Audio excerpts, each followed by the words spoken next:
Praise the lord. Welcome to daily promise. అనుదిన వాగ్దానానికి మీ అందరికీ ఆహ్వానం. ఈరోజు దేవుని యొక్క వాక్యం మనం చూసినట్లయితే యెషయా గ్రంథం 61వ అధ్యాయం 3వ వచనం చదువుకుందాం.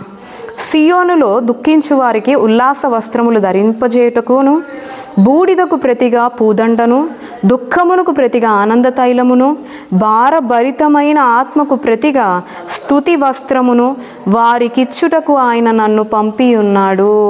In Jesus name amen. ఎంత శ్రేష్టమైన వాగ్దానం అండి.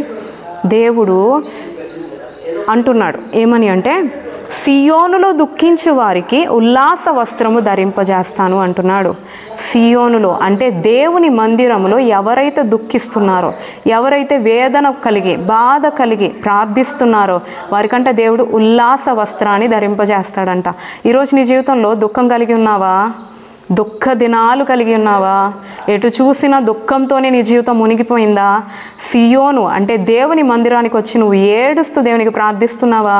అయితే దేవుడు ఈ సమయమందు నీతోనే మాట్లాడుతున్నాడు. దేవుడు నీకే తెలియజేస్తున్నాడు ఏమని అంటే, సియోనులో దుఃఖించే వారికి ఉల్లాస వస్త్రములు ధరింపజేస్తాను అంటున్నాడు. ఈరోజు నీ జీవితంలో దేవుడు ఉల్లాస వస్త్రాన్ని ధరింపజేస్తాడు.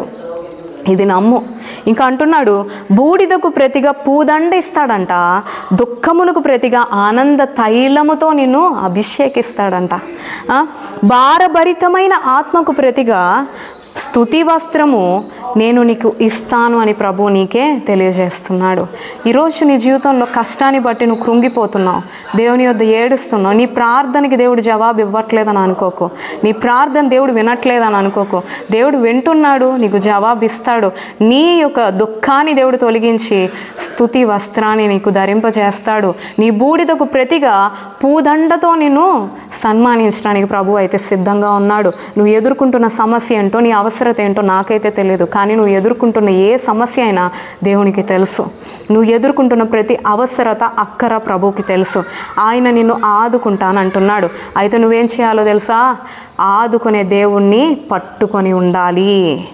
ప్రభుని ఉదయకాల సమయమందు నువ్వు ఎప్పుడైతే దృఢమైన తీర్మానంతో నీ జీవితాన్ని మరలా ముందు కొనసాగిస్తావో, ప్రభువుని పట్టుకొని జీవిస్తాను, ప్రభు కొరకేనే బ్రతుకుతాను, నా కష్టాన్ని తీర్చువాడు ప్రభువే, నా ఆశను నెరవేర్చువాడు నా దేవుడే, నా దేవుని ద్వారానే నాకు సహాయం అన్న విషయాన్ని నువ్వు ఎప్పుడైతే గుర్తించి నడుస్తావో, అప్పుడు దేవుడు ఖచ్చితంగా నీ యొక్క దుఃఖానికి ప్రతిగా రెట్టింపు, నీ దుఃఖానికి ప్రతిగా ఆనంద తైలము నీకు ఇస్తాడు. పూదండ, బూడిదకు ప్రతిగా పూదండని ఇస్తాడు అన్న విషయాన్ని గుర్తించు. ఇట్టి వాగ్దానం దేవుడు నీ జీవితంలో, యెషయా 61వ అధ్యాయం 3వ వచనం, ఈ వాగ్దానం దేవుడు నీ జీవితంలో, నా జీవితంలో ఎల్లప్పుడూ నెరవేర్చునుగాక. ఆమెన్.